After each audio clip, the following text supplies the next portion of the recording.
Bayangkan dunia sedang mengalami suatu perubahan yang radikal.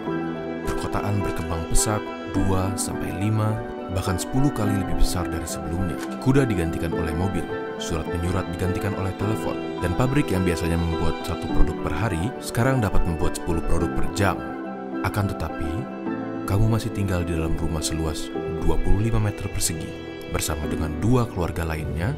Di atasmu ada 3 keluarga lagi, dan di bawahmu ada 3 keluarga yang berbeda. Kapitalisme memang memimpikan dunia yang terus meningkatkan taraf hidup semua orang yang bekerja.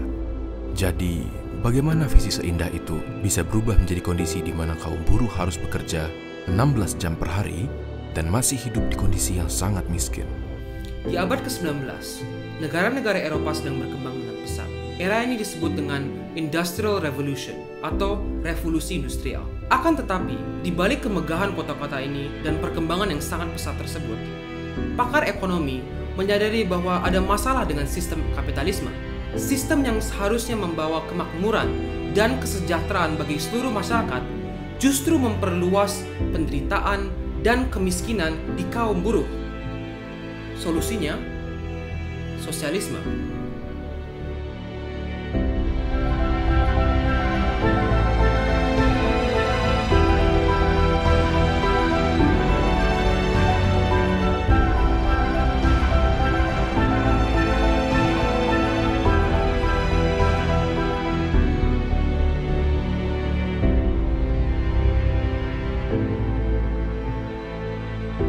Berbeda dengan kapitalisme, sosialisme meyakini bahwa pemerintahlah yang berhak untuk mengalokasikan sumber daya dan kekayaan suatu negara.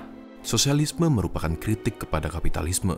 Salah satu kritik sosialisme kepada kapitalisme adalah sistem tersebut membuat yang kaya semakin kaya dan yang miskin semakin miskin. Dikarenakan kritik yang tajam ini, sosialisme identik dengan istilah sayap kiri karena ingin mengubah sistem kapitalisme.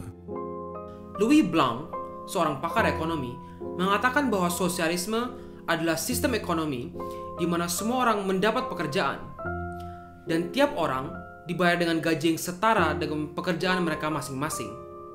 Blanc merasa bahwa pemerintah harus mampu membuka bisnis untuk membuka lapangan pekerjaan, dan dia juga menyatakan untuk setiap orang sesuai dengan kemampuan mereka dan kepada setiap orang sesuai dengan kebutuhan mereka. Selain Blanc, Robert Owen, seorang pengusaha yang kaya raya, juga mengatakan bahwa kapitalisme adalah sistem yang kejam, dan dia menyarankan perusahaan-perusahaan seharusnya diganti oleh koperasi. Pemikir Jerman J.C. Alcimon meyakini bahwa kapitalisme akan menghasilkan penderitaan dan pengangguran dalam skala yang besar, dan ada banyak lagi pemikir sosialis yang ingin mengubah sistem kapitalisme. Asumsi utama sosialisme adalah adanya 2 kelas di masyarakat, yakni kaum borjuis dan kaum proletar. Borjuis merupakan kaum yang memiliki modal dan alat-alat produksi, sedangkan kaum proletar adalah mereka yang tidak memiliki modal dan alat-alat produksi, tetapi demi bertahan hidup, mengoperasikan modal dan alat-alat produksi tersebut untuk mendapatkan upah. Kaum borjuis memiliki keinginan untuk menjadi kaya, sehingga memiliki kecenderungan untuk menindas pekerjanya dengan memberi upah yang kecil agar produk yang dibuat bisa dihargai lebih murah. Terlebih lagi, keuntungan atau profit yang berasal dari penjualan akan masuk ke kantung para borjuis. Bila pekerja protes untuk mendapat gaji yang lebih tinggi atau penghidupan yang lebih layak, maka para borjuis dapat memecat mereka dan menggantikan posisi tersebut dengan orang lain. Memang, banyak sekali pemikir sosialis yang menentang hal tersebut. Akan tetapi, sosialisme dibuat populer oleh Karl Marx. Nah, menurut Marx, sosialisme bukanlah hanya sebuah sistem, melainkan suatu proses untuk meraih suatu sistem yang lebih ekstrim, yaitu komunisme. Walaupun komunisme dan sosialisme sama-sama berdiri di sayap kiri, tidak semua sosialis sama dengan komunis. Bahkan, banyak penganut-penganut sosialisme menentang komunisme. Di dalam sosialisme, properti pribadi akan diganti dengan kepemilikan bersama, kekuatan politik dan ekonomi akan dimiliki oleh negara, pajak yang tinggi akan diterapkan, dan perusahaan akan dikuasai oleh negara.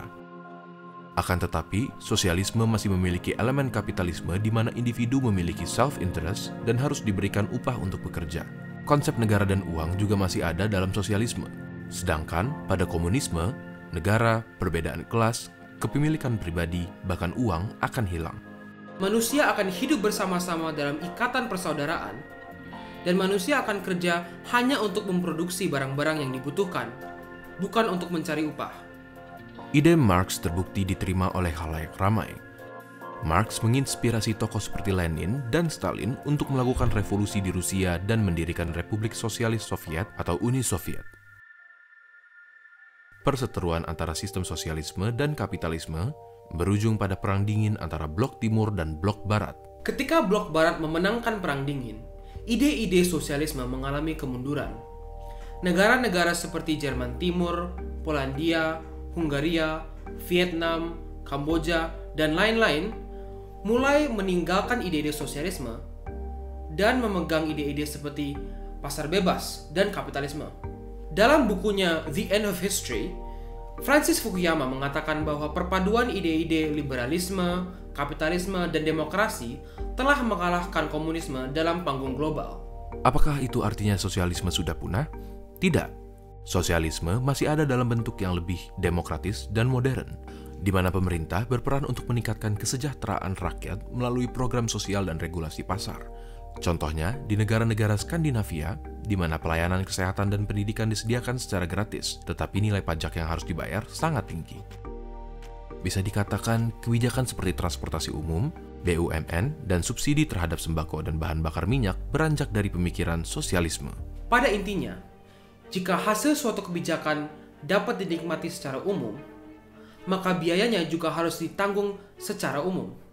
Sementara ide-ide Marx dan sosialis radikal yang lainnya masih ada di zaman ini, negara-negara yang masih setia kepada ideologi tersebut sudah kehilangan kuasanya, maupun dari segi politik, maupun dari segi popularitas. Thank you guys yang sudah nonton video ini dan juga yang sudah subscribe ke channel Hipotesa. Inilah video terakhir kami dari series yang membahas spektrum politik secara basic dan sederhana. Video series berikut kami akan membahas secara lebih dalam spektrum politik dari sayap kanan dan juga sayap kiri untuk melihat apa keunggulan dan apa kelemahan masing-masing sayap kiri dan sayap kanan tersebut. Jadi jika kalian ingin nonton video itu, subscribe di bawah dan nantikan video berikut kami.